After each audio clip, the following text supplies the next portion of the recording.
It is a joy to welcome all of you here.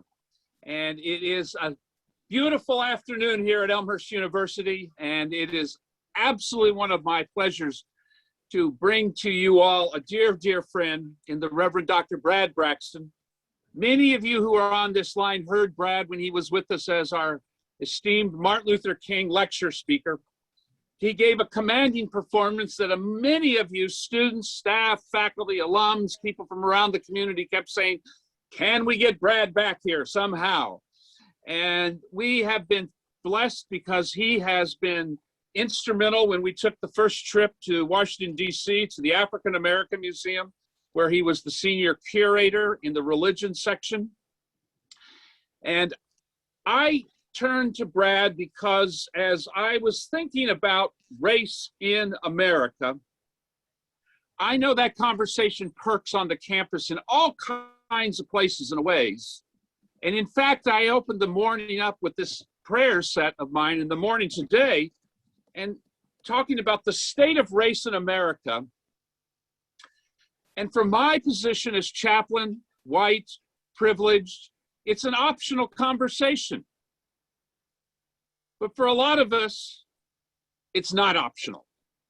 It's the way life is all the time. And we at the university are desperately trying to figure out how to piece these components together. And so I could think of no one else better than to have the opportunity to bring back by Zoom our dear brother, Dr. Brad Braxton. He is now helping a prestigious school in New York, St. Luke's, an immensely prestigious school that helps train young people as they go to college, high school, and he is helping with them in all the capacity of diversity, teaching, and graduate studies into undergraduate, graduate school. He still carries on with the Smithsonian Institute, is still writing grants and can raise money. I can't woo him out here unless we find a good chair by the faculty to bring Brad back here as a chair. But you have a cast of folks that have gathered around us, Brad, to reflect and to think about the state of race in America. And I had presented this to him as about a 20-minute conversation, 30-minute banter to allow us to write questions by chat and also to engage him in conversation. So that by the time we get to an hour and he has to go to dinner with his wonderful family in Brooklyn, that we all have had an opportunity to be, in my language, touched by grace, captured by a sense of power and justice, and to be able to reimagine our own sense of who we are at this university. Students, staff, faculty, trustees, people who are struggling to make sense out of what is a historical reality. For some of us who read the New York Times daily, on Tuesday there was a great article, Racism is a Health Emergency.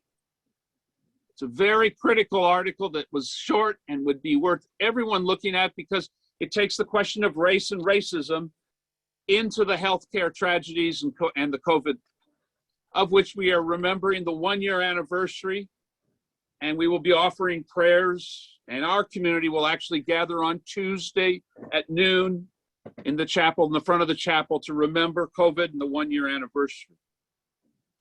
But Brad, it's a joy to have you back here with us. You see some of the friendly faces around. Yes. And I'm so thankful for the new students that have jumped on board, and thanks to all your folks that helped bring this to moment. When you hear that grand title, The State of Race in America, Dr. Braxton, help us frame that conversation, would you, sir, in a way that gives us some beginning beyond 1619 and the history. Where would you lead us? First, let me begin with the two sweetest words in the English language when they are sincerely uttered, and those words are thank you. Thank you, Reverend Matheny. Thank you, Elmhurst University. What a delight to return, albeit today through technology, and I'm eager for a moment to step back on the campus grounds. Thank you for that rich hospitality that you afforded me when I was last with you. And again, I'm so appreciative of this opportunity for us to dig deep. When I think about the state of race in America, it allows us an opportunity to think honestly and earnestly about the foundation of our country and the kind of fictions that were created, the construction that needed to happen in order to allow the country to be established. And that is to say that in the founding of our nation is this history of creating fictional differences between people using the concept of race, taking physiological features like the phenotype of skin and using it to set aside one class of people as superior and other classes of people as inferior. So the construction of race as a category has a long and nefarious history in our country. And part of that history is the history of genocide. As I was talking with a colleague with whom I'm working on a book project now, in some of our dialogue, I mentioned the reality of the slave ship, where Africans are forced on these long marches from various parts of the African continent to the coast, and they had ethnic differences, tribal differences. But in the hull of the slave ship, they eventually would become a race of demonized and villainized others. On plantations, they became a race of others. In the camps in which Asian Americans, Japanese Americans were placed in the history of our country during World War II, they became a race of vilified and demonized others. So there is this fiction, the way in which we create categories of people.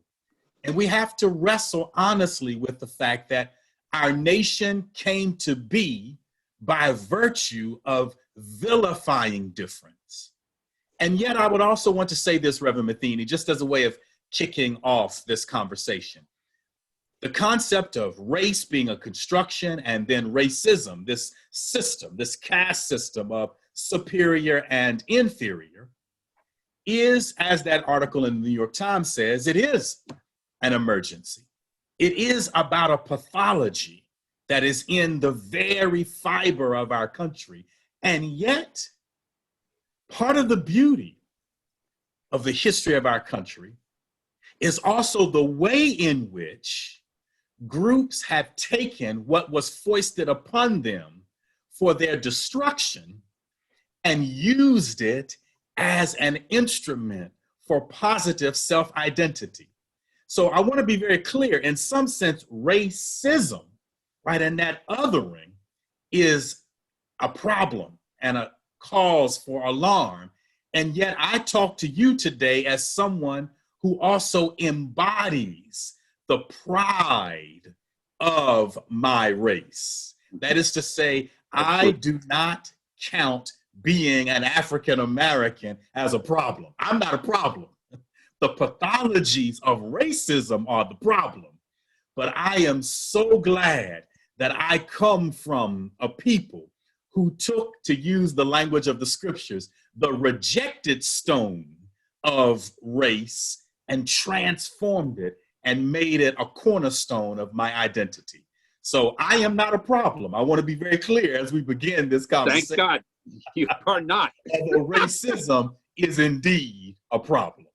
So dig a little deeper, because when you construct the fictionalism of race and racism, I know your academic discipline is philosophical and theological. Help this community understand the foundations philosophically and theological of race and how that has been used and abused and how it has been used as liberation. Absolutely. We had the Genevieve Stout lecture yesterday an amazing woman at the Lutheran School of Theology who used Jim Cone. But we know that there's a philosophical foundation in Christian nationalism, Christian spirituality, white nationalism, that I'm anxious for us to see how we can think through that, especially at Elmhurst, especially at this time and place. Yes. You are so right, brother. So geneticists have been clear with us that as you look at the broader human family, right, the actual genetic differences between and among us are infinitely small, right? That we are a family, quite literally united genetically. And yet, in these moments to which I refer, right, in these colonial moments that then led up into the founding of our nation, as our country, or the colonies, and then eventually the country, is attempting to cash in, quite literally, on various forms of profit, whether it's from the triangular trade of guns and whiskey and tobacco, and then talking about the raising of cotton and rice. You have to have a labor force, and you need a system in place to extract the wealth from these various lands, whether we're talking about the colonies in the South, or whether we're talking about Caribbean nations, or whether we're talking about the extraordinary riches of the African continent. So part of this notion of extracting the wealth is based upon creating classes of people, those who benefit from that wealth and those who actually do the labor. So rather than wrestling with that reality that we all are family, you create a system of differences where the very surface differences, right, of the color of our skin, the texture of our hair, the languages we speak, the clothes we wear, you use these rather minor differences and you build major philosophical categories and rationales upon them. So the things that cause us to actually differ from one another genetically are quite small. Philosophically, racism then builds entire architectures upon them, such that if your skin, right, is lighter, or if you have a particular kind of dress, or you use this language and not that language, you are deemed to be superior. So the construction of race is about importing power and importing a sense of either superiority or inferiority into otherwise very small differences, and building an entire way of life upon that.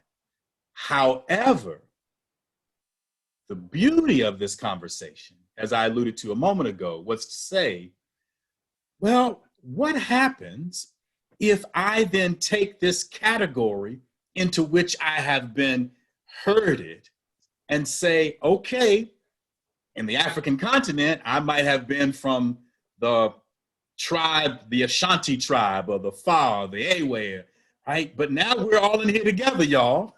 And since we're all in here together, how do we band together and amalgamate these traditions that we've brought with us, or that were part of who we are as we talk about native peoples in this country? How do we use these things to bind us together and allow those things to be modes of accomplishment, modes of solidarity?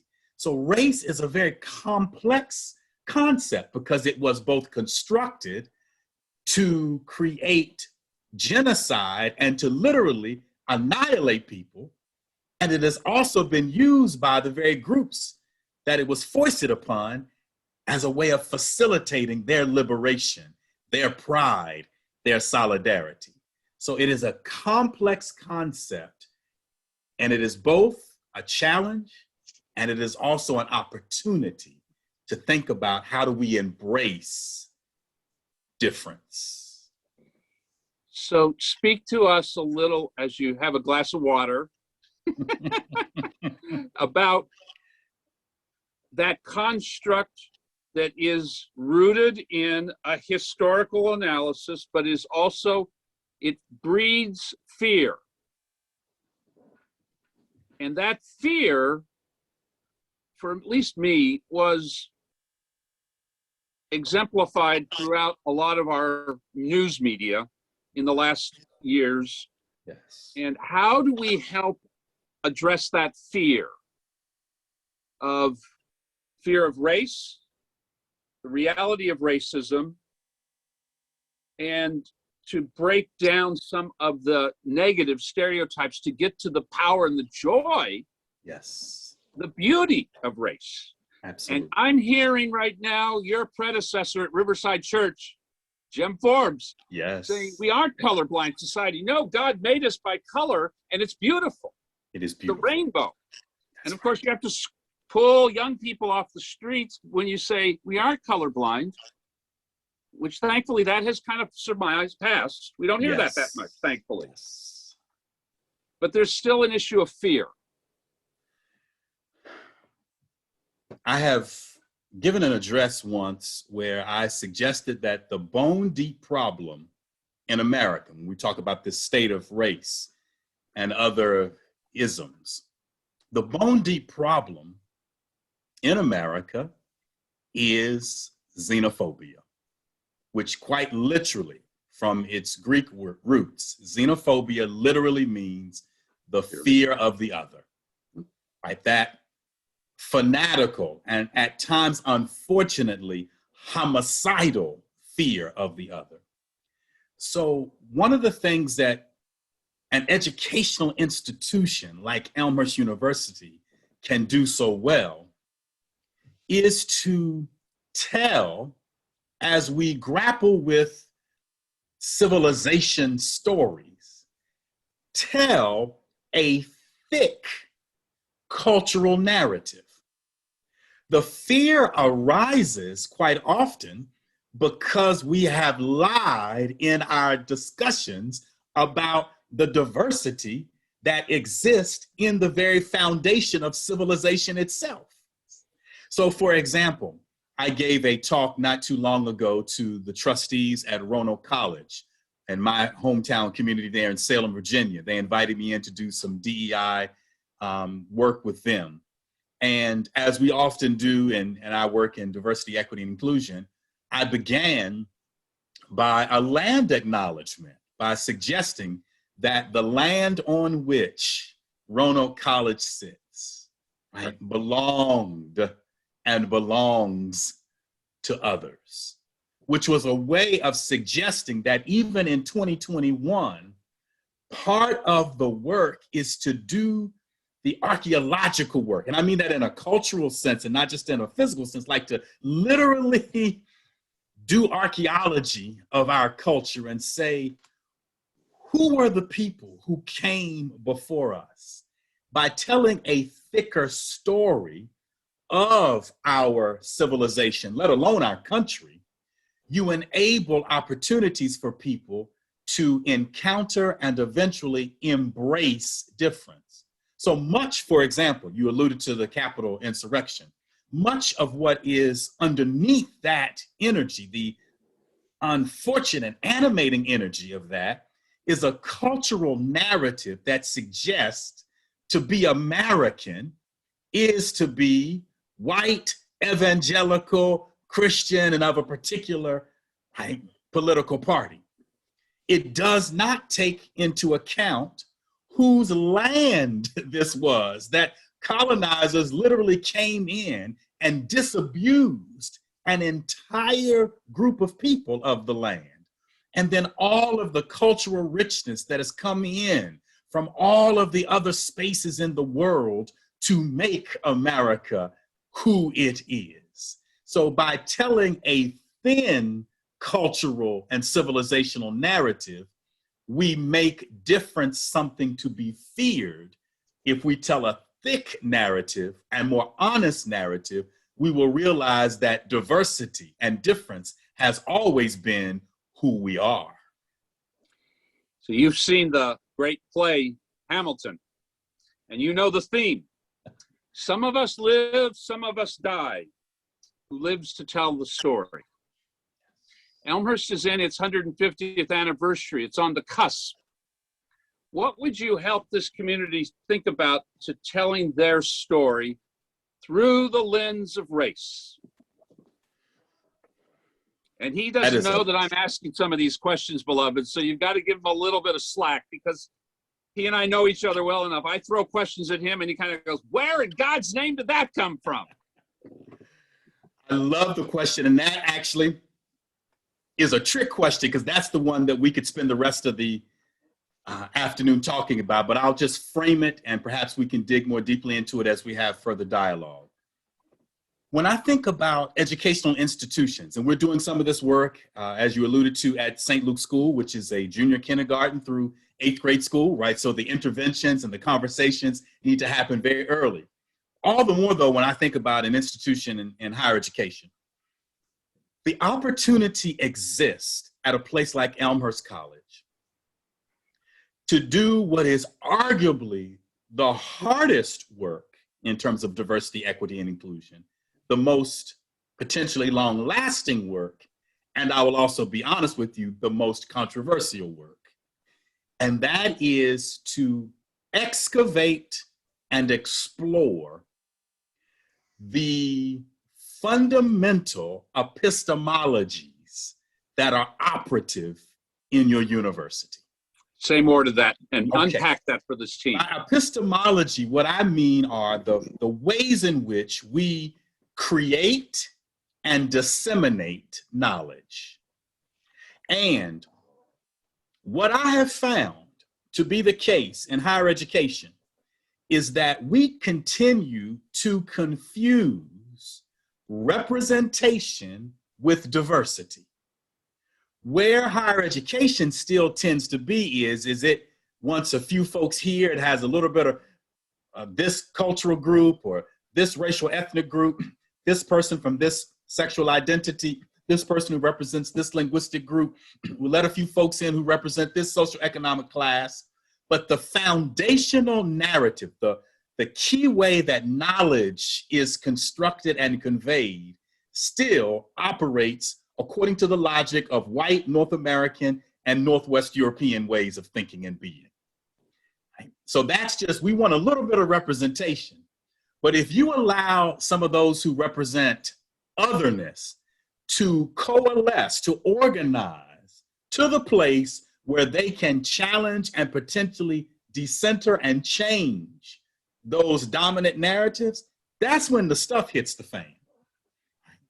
And so the notion of how are you at Elmhurst College telling stories about the richness of the ways that knowledge is created and conveyed around the world. I'll never forget when I was in Ghana with John Poby, one of the great Anglican theologians. And he said, the problem with you all in America and in the West, quote unquote, is that you all don't understand the difference between knowledge and wisdom.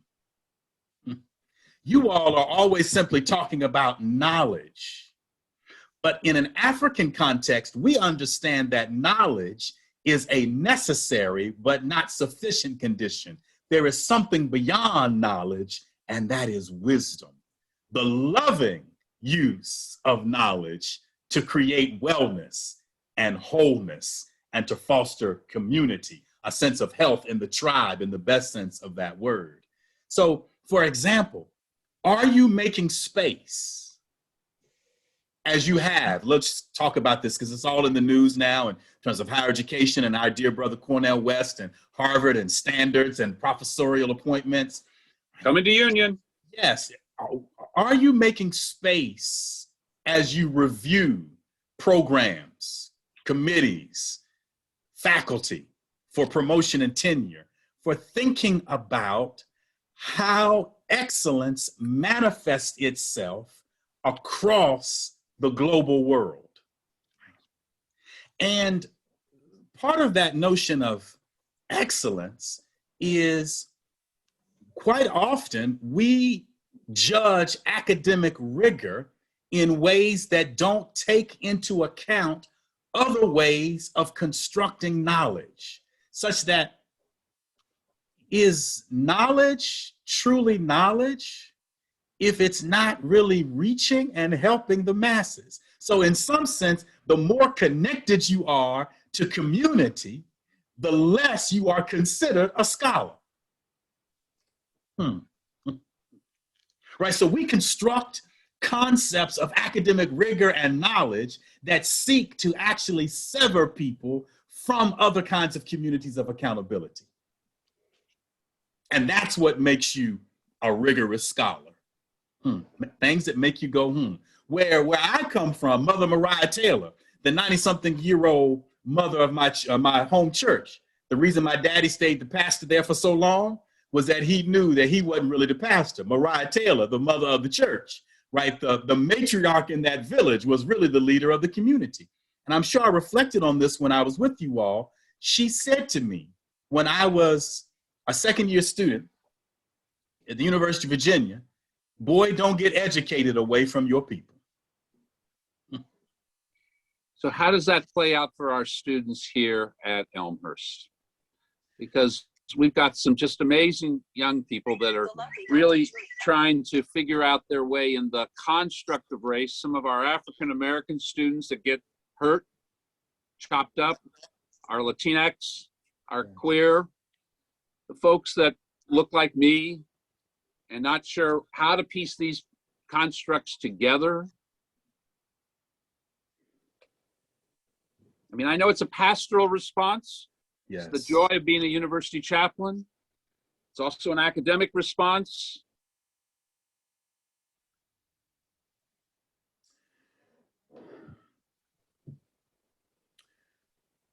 In this climate, I think it's incredibly important for us not to confuse the means and the end. So with all deference and appreciation, for example, to our brother, Dr. Ibram X. Kendi, with the language of anti-racism that he has introduced in a very profound way, he and many others, into the common discourse. I would say that to students and the broader Elmhurst community, it is important for us to embrace anti-racist, anti-biased mechanisms, instrumentalities. And part of that then is to show up in your fullness, especially if you represent a minoritized population.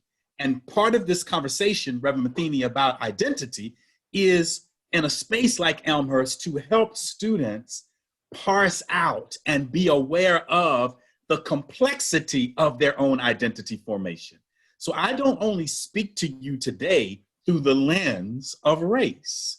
I speak to you today mindful of, and at times mournful about, the toxic aspects of masculinity and the ways in which I am trying to be ever mindful of how my male privilege is unjust, unearned, and it needs to be relinquished, and I need to repent of it. Just in the very fulsome way, I would ask white people to do the same of their white identity.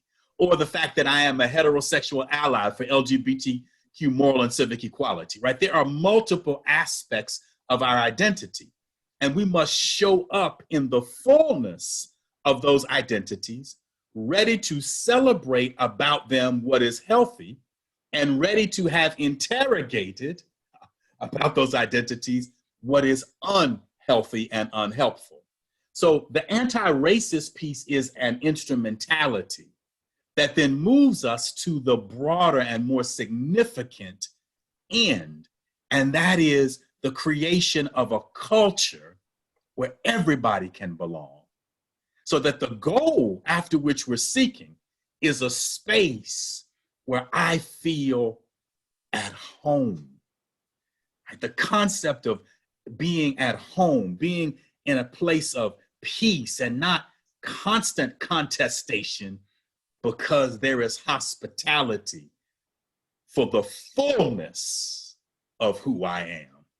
That strikes me as a much more majestic, messy, and meaningful pursuit than simply becoming an anti-racist institution, which is a step on the journey, but just that, a step on the journey. There's something beyond, and I would hope that the students at Elmhurst would be pushing us, right, and pulling us and leading us to the construction of a culture of that kind of belonging where everybody has a seat at the table. So I'm going to start to invite you all that are on here to start thinking about typing or raising your hands. And Brad's a lot more sophisticated than the dinosaur chaplain with communications and all of this, but thank God for Chris, who's here. I know that that notion of belonging has been an essential conversation of helping us talk about who shows up, who's at the table, who's not at the table, who's excluded.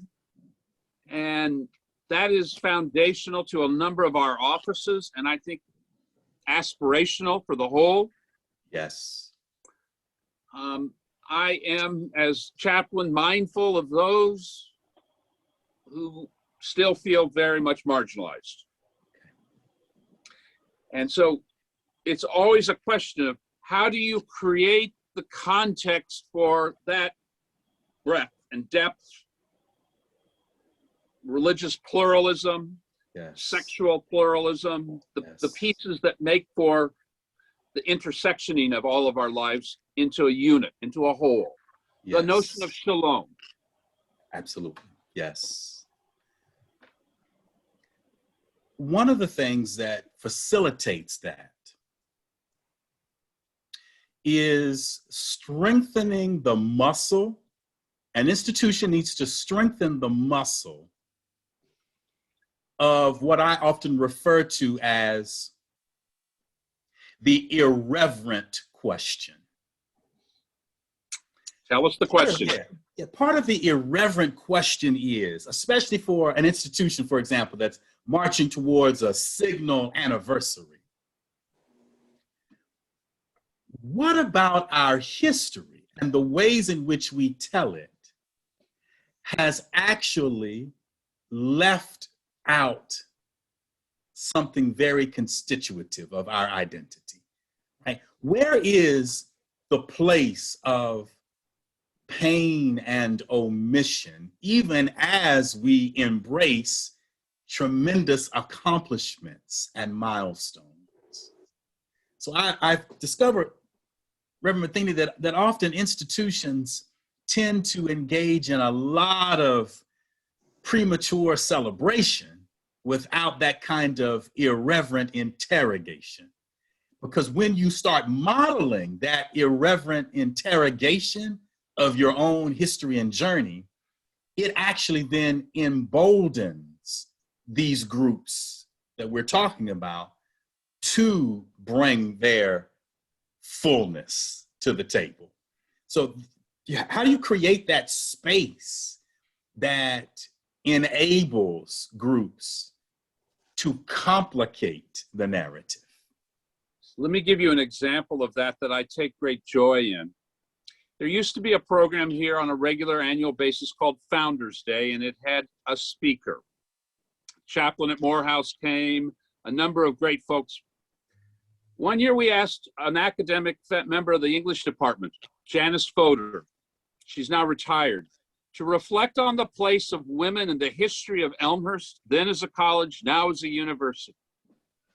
And in that 20 minutes, she lined out names that just made the place cry because it was so powerful. Names that no one knew. But in her scholarship, she had unearthed a rich trove of beauty and power of women that had graced intellectually, morally, spiritually, physically this institution. And we need to figure out how to make that muscle of irreverence work more often. That's a marvelous example. And I'll never forget that because it was powerful.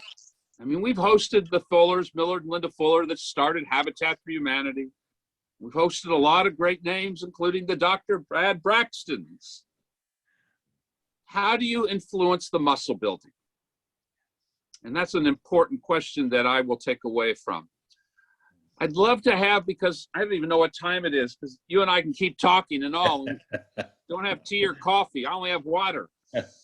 Are there people that would like to offer a question or a comment to our esteemed guest, or would somebody like to type something in, and I'll see if I can figure out how to do the typing and catch in the chat section there? What are some of the best ways that students can fight for representation in a university? Is one of the questions I see. Yes, wonderful. My initial response to that question is a word that is key in my diversity, equity, and inclusion work, and that is the word audacity.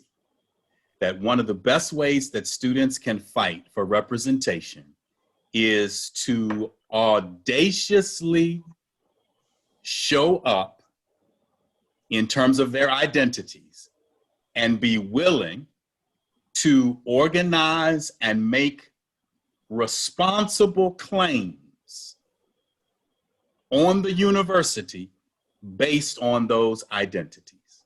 So in other words, it's not simply to articulate what an omission or what a problem might be, but to organize and create solidarity, both within group dynamics and bringing other partners to form these thick coalitions, and be willing to make a claim, to say to the university, here is a responsible intervention that moves us forward in this way. And there have been a number of folks, particularly in Chicagoland, some of the great community organizers and scholars there, who have really sensitized me, Reverend Matheny, to the importance of just that organizing.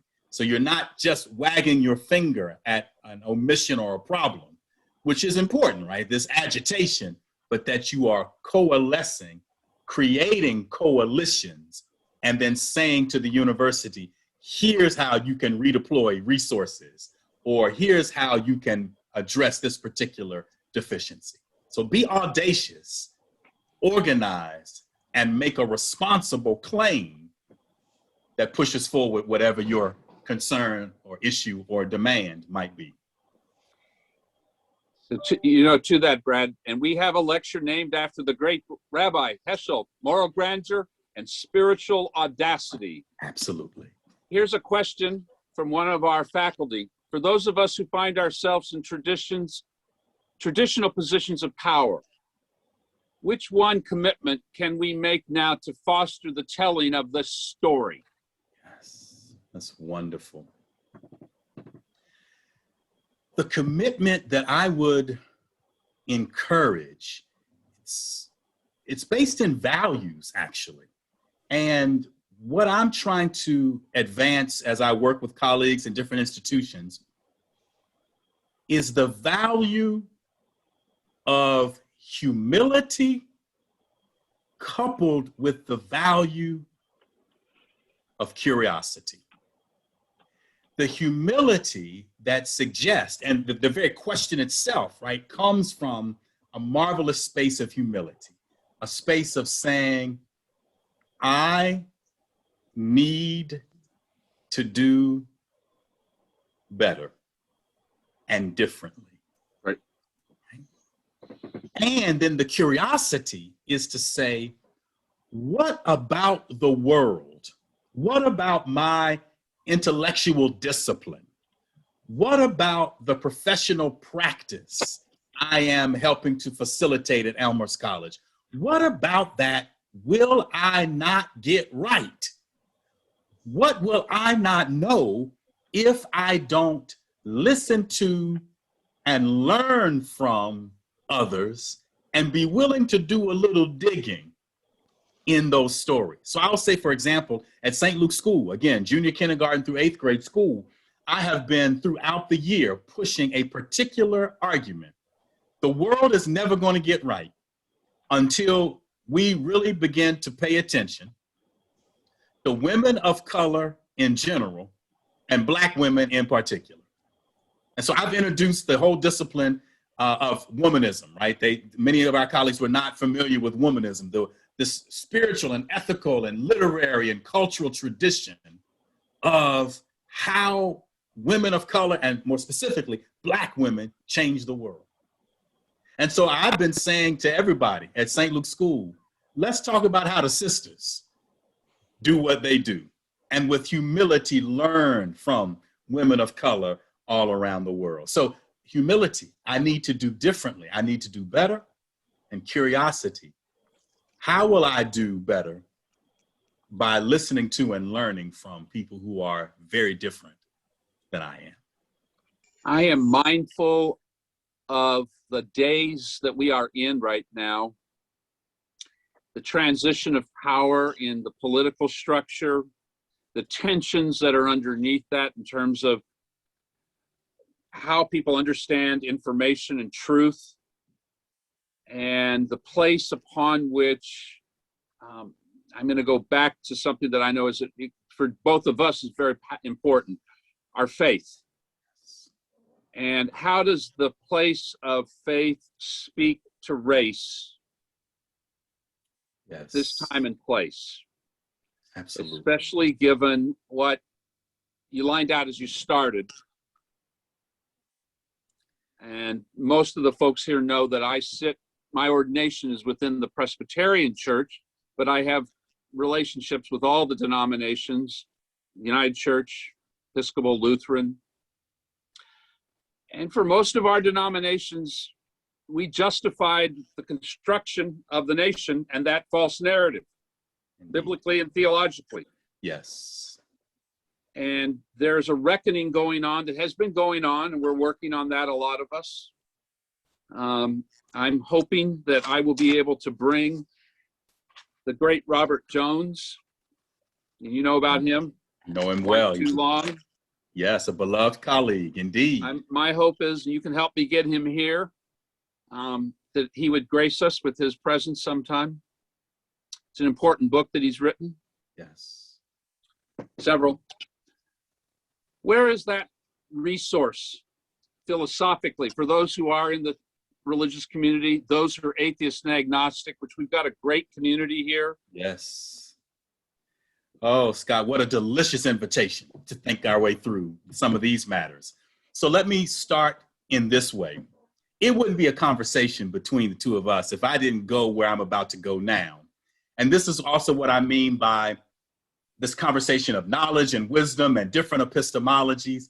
How can I come to Elmhurst College, even through Zoom, and not embody the West African proverb that says, where there is no music, the spirit will not come, right? So I'm mindful that if I talk to all of the good people at Elmhurst and I don't do a little singing today, the ancestors are gonna come get me tonight, because part of my Africanity is this notion of the role. It's how you started your lecture here. Absolutely, right? I'm consistent. So to your particular invitation here, here's the song that I think would be apropos. Do you have good religion? Certainly, Lord. Do you have good religion? Certainly, Lord. Certainly, certainly, certainly, Lord. What I like about the spiritual, do you have good religion, is it understands the need to put the adjective good in front of religion. Absolutely. Good. Good religion. As opposed to bad.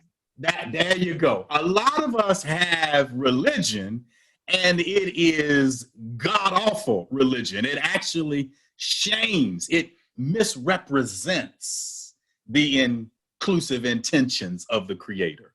So in this moment, particularly, let's say, Christian traditions that were and are complicit. Notice I said were and are complicit Absolutely. in this ongoing subjugation of difference in our country. We actually need a moment to do what we so often have asked others to do in our missionary work, right? Many of these traditions have gone all around the globe, missionizing and asking others to repent. White Christianity, I'm just going to say it real quick and fast, put it in a to-go box. By and large, many strands of white Christianity needs to do some serious confessing, some serious repenting in order to stop misrepresenting the inclusive intentions of God. So the first part of my response is, do you got good religion? And interrogating and asking yourself that. The second thing that I would say, and this speaks to the question of pluralism, is I simply, everywhere I go, remind people, Reverend Matheny, that spirituality comes from the Latin word spiritus, which simply means wind or breath. I keep trying to remind people it's about your life force. One of the great joys of my life right now is I'm writing a book with Dr. Anthony Penn, a member of the humanist community at Rice University. And it has been one of the treats of my life to write a book with a person, a brilliant scholar, who does not believe the kind of transcendental claims that you and I believe, does not believe in God. And yet it has been the most sacred experience writing a book with a member of the humanist atheist community, because we are trying to model how you can have principled differences and still embrace each other's spirit, each other's animating life force. So the question that you should ask me every day, Scott, and the question that I'm going to ask you is, Scott, when you lie down tonight, did you use your life force in a way to bless or curse? Absolutely. And you should get back to me, Brad, when you lie down tonight, and if we learn to hold each other accountable in that way, and to, not with judgment, but in a sense of making each other better, spirituality can be a unifying force when it is understood in this broad and diverse way. There's a question that's going to jump us pretty dramatically. And we're watching time, so I'm so thankful that all of you are here with us. One of our students is reflecting on up in Evanston, yes, and their decision on reparations. Wonderful. The way Princeton, my seminary, Princeton, has, yes, also done the question of reparations, yes, that our United Church of Christ is raising up again also, and all of the denominations. It is a reckoning. It is a kind of confessional. It is a way of saying we benefited from something that we don't deserve. Yes. And let me just close with this before you answer, because some folks know that I was on the board at Princeton at one point, not their trustees, but the second board under trusteeship. And there was a question about reparations when I was a student there. And the question was, the response was, we took no place in the Civil War. The seminary took no position in the Civil War. And of course, I opened my mouth and said, Desmond Tutu's line, to take no position is a position. And Princeton eventually has done the right thing. Whatever that means in that $15 million, I don't know. But at least it's recognizing the complicity. Yes, that's a wonderful question and a very appropriate framing for this part of the dialogue.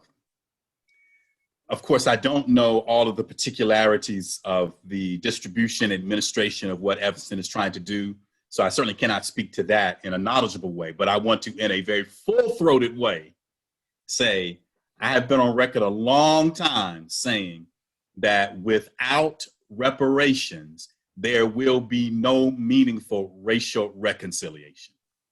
Full stop. I want to be very clear. And by reparations, I actually mean, in part at least, some fiscal investments and commitments that, in the language of our beloved brother, Dr. James Forbes, tangibilitate the apologies. See, part of the problem that I have, Reverend Matheny, is that quite often apologies are hollow. They are meaningless because they don't have any tangible force, no commitment, no skin in the game.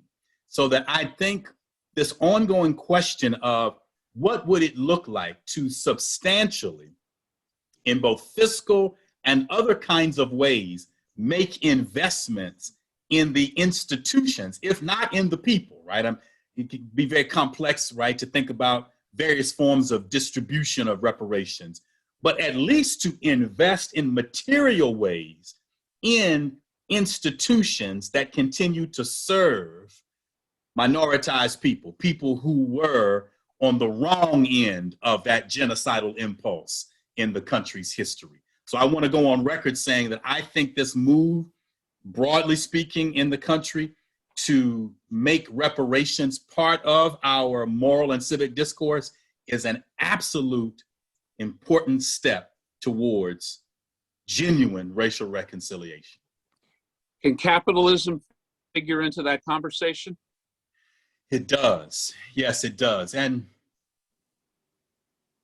the notion of capital. The notion of, yes. And part of that, I think about one of my dear friends who is a world-renowned economist. And this is what he says to me. He says, in some sense, economics is an amoral, not an immoral, but an amoral discipline. And he leaves it open to whether people want to think it's an immoral discipline, but it's an amoral, right? There's a certain neutrality about creating efficient and effective means of distributing resources.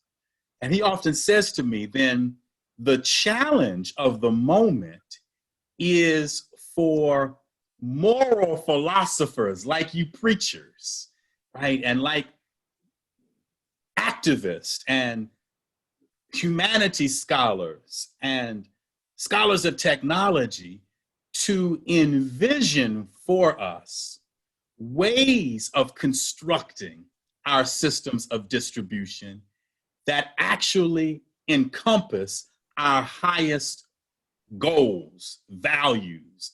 So until such time as we envision other forms of this social distribution, how can we make capitalism more benevolent, more inclusive, more in service of our highest aims? So how do we put pressure on those systems to make those systems work until such time as we can, in a revolutionary way, think about what other systems, whole-scale change might mean for other systems to be put in place? Is there a question that you'd like to pose to us? I have a question. So you talk about inclusion. So what's your belief in like the next 10 years about inclusion in terms of representation in, say, government officials? Like, I believe, like, being Hispanic personally, I don't see like, when I was growing up in Hanover Park, a predominantly Latino community, I would never see people of my ethnicity in powerful roles, and it was always really hard for me to identify with anyone that wasn't that was significant, that could share my identity, that could share my culture, that could share my language. So I guess my question to you is, where do you see like in the next 10 years more progressive, more inclusive participation of people of different ethnicities, or do you think it's a more slow progress? For the reason that I'm saying that is that for me, I feel like the progression of people being more inclusive in higher positions of power is pretty slow, which is great when that's actually happening, but it kind of feels a little bit like watching paint dry on a wall. Thank you for that question. I remain hopeful, yet my hope is tethered to a significant realism, Leo. And by that I mean, we must honestly assess that some of these forces that are operative in our country right now, and that we saw, again, I'm speaking out of my own, I'm not representing St. Luke's, I'm not representing the Smithsonian, this is just Brad. I'm speaking in my own name tonight. Some of those forces that we saw in the Capitol insurrection, we often refer to them as some kind of aberration, like that's not American. Part of my realism is that is as much American as any of these more positive things, right? Or the empowerment that I'm hearing you speak about. So I am hopeful that the demographic shifts, right? And this ongoing decentering of whiteness as a concept will make room for a more richly textured understanding of our diversity as a people. And yet, I would say, brother, you need to be ready to push with every fiber of your body to make it happen. Because if you and I relax for a minute, I can tell you what the end will be. Right? So Frederick Douglass, come on, let's bring him in. Lest the ancestors get me. Power concedes nothing without a demand. So yes, let's keep getting faces in high places, but that's not enough because you got to shift the cultural narrative, right? Think about over the last 40, 50 years, out of the historic civil rights movement, this huge movement, and we benefited from it. I want to be very clear, right? To get mayors of color in all these cities, and many of them, there's something going on at Harvard, I think, tomorrow. A lot of mayors of color talking about what do just cities look like. So I'm not decrying that having faces in high places isn't important, but that is not enough. We must continue to bring pressure in all of these points. And that's why the generation of you and your colleagues at Elmhurst University, y'all got to fight with all your might until there is no more breath in your body. And should I precede you in death and I see you not fighting, I'm coming back to haunt you. You got to fight all the way to the end, brothers. Leo, he will. I know he will. He haunts yes, me. I will. It is getting close to the hour, but I don't want to cut off the sweetness of this exchange and also just the joy of being with you. I mean, you, beyond singing, graced us with that sense of power and beauty and spirit that my language, they know God put within you. And so there is a sense of coming home. Yes. You're back here. Yes. And there's some new faces around. I see our new dean of our vice president, Dean is here, and he wears a bow tie. He's waving.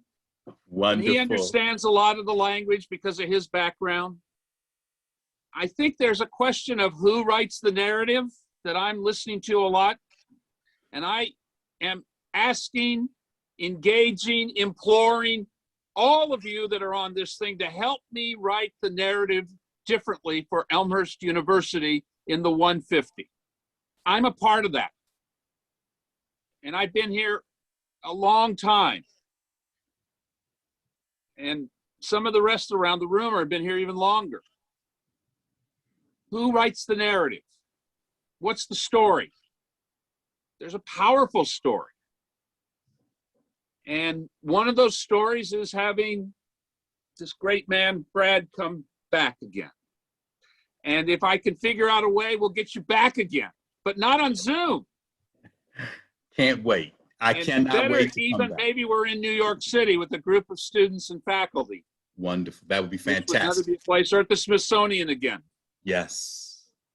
For those of you who don't know, our first and only trip because of COVID, we weren't able to go back to the African American History Museum.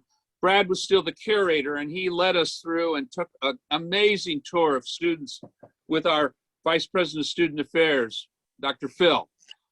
It was a wonderful experience, and he's actually given a private tour to Troy and Annette Van Aken.